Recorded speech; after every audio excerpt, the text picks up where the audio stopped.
महाराष्ट्र फक्त किल्ले आणि नद्यासाठी नाही, तर भारताच्या औद्योगिक प्रगतीचा कणा असलेली खनिज संपत्तीसुद्धा इथे मोठ्या प्रमाणात आढळते.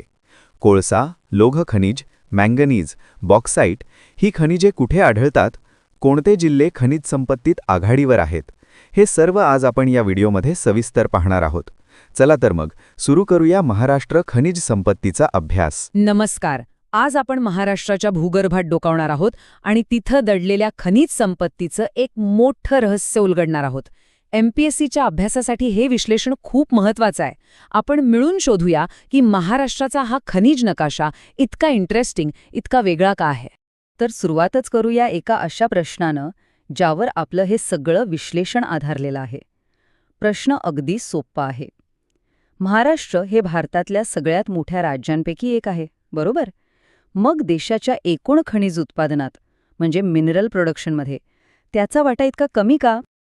आणि याचं उत्तर हे तब्बल 60 दशलक्ष म्हणजे 6 कोटी वर्षांच्या खडकांच्या खाली दडलेलं आहे.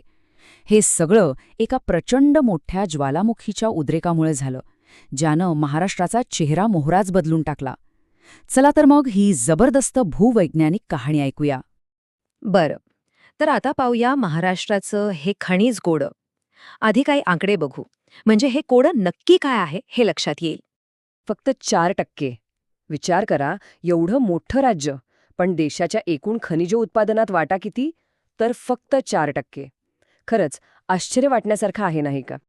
आणि गोष्ट इथेच थांबत नाही. पुढचा आकडा तर आणखीनच चकित करणार आहे. राज्याची जी काही एकूण जमीन आहे त्यापैकी फक्त 19% भागातच खनिज सापडतात. म्हणजे बघा, सोपं गणित आहे. महाराष्ट्रात एकूण 36 जिल्हे आहेत आणि त्यापैकी फक्त 11 जिल्ह्यांमध्येच मोठ्या प्रमाणावर खनिजे आहेत. ह्याचा अर्थ बाकीच्या 25 जिल्ह्यांमध्ये जवळजवळ काहीच नाही.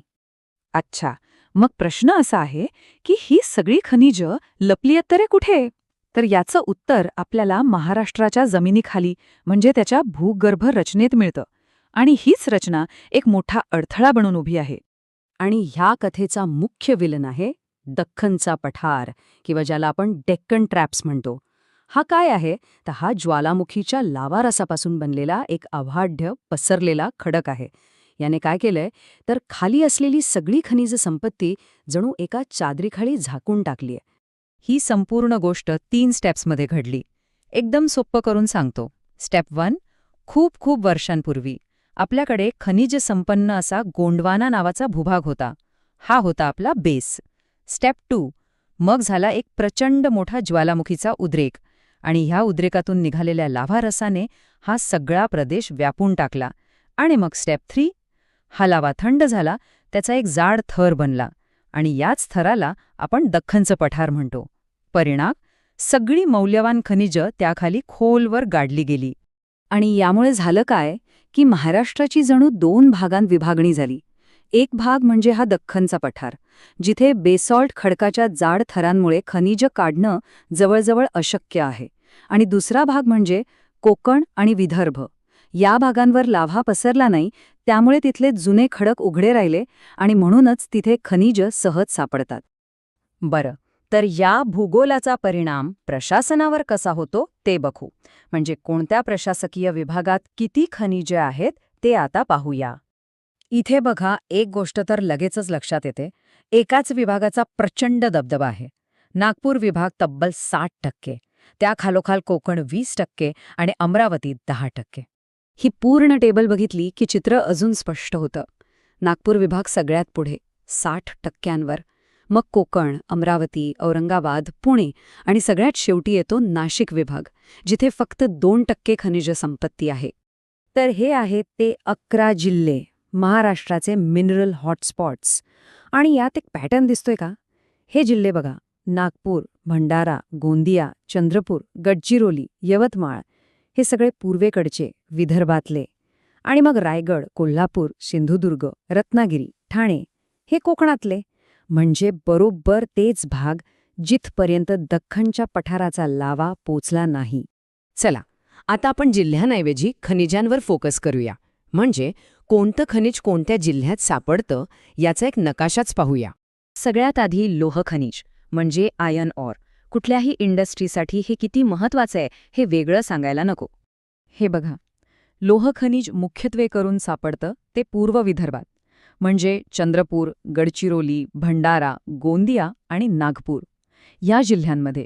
आणि ह्या सगळ्या पूर्वेकडच्या जिल्ह्यांव्यतिरिक्त एक महत्वाचा साठा आहे, तो म्हणजे कोकणातल्या सिंधुदुर्गमध्ये. पुढचं खनिज आहे मँगनीज. ते कुठे सापडतं? आता मँगनीजचं वितरण बघा, हे तर आणखीनच केंद्रित आहे.